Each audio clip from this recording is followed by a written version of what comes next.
Tona ya sepodisi Bheki Cele o setse a golotse pegelo ka ga dipalopalo tse di ka ga bosenyi tse di diragetseng mo Kwatareng. Dipalo tse ke tsa go simolola Moranang a roga go fitlha Seetebosigo monongwaga. Go begwa fa persente ya dipolao e balelwa go 66.2. Batho ba le 5,760 ba bolaile magareng ga Mopitlwe le Bokhutlo ba Seetebosigo. Between April 21 to end of June 2021, 5,000 people were killed in South Africa. This is 2,294 more people killed compared to the corresponding period in the previous financial year.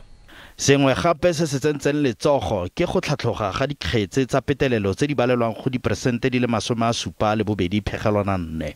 Tona a re ke palo e fetang 10,000 ya batho bao ba beteletsweng mo Aforika Borwa mo Kwatareng e fetileng. This is an increase of 4,000 cases, amounting to a 72.4% increase compared to the skewed period reporting period. Go tsewa ga dirori segolobogolo dilori go tsenelelwa ka fa matlong le gone go tlhatlhogile. Go tsewa ga dijanaga ka dikgoka go tlhatlhogetse go diperesente di le 92.2 fa go bapiswa le mo pakeng e fetileng. Ka fa go jelengwe go tsenelelwa ka fa matlong gone go balelwa go 340. E leng go thukhutwa ga dilori tse di tsamaisang madi go balelwa go 46. Fa e le balemirui ba ba tseneletsweng bone ba balelwa go 181 mme go bone go bolailwe ba le 15.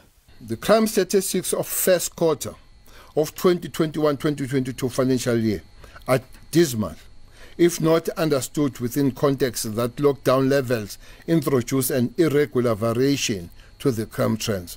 Re sa le fo ditlhaselo tsona di tlhatlhogile mo go tsitsibanya mmele. Ke dikgetse di balelwa go 76,900 tsa go tlhaselwa mme me go tswana ke tse di 15,000 tsa tiriso dikgoka mo lelapeng.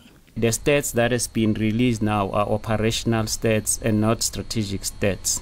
Tona le lekoko la gagwe ba re dipalapalo tsa borukhutli di utlwisa botlhoko. Ba re sepodisi se tshwanetse go dira ka natla go netefatsa fa maAforika Borwa a sireletsegile jaaka go lebega fa maemo a tshireletsego mo pakeng e ya taolo ya metsamao ya batho a fedile.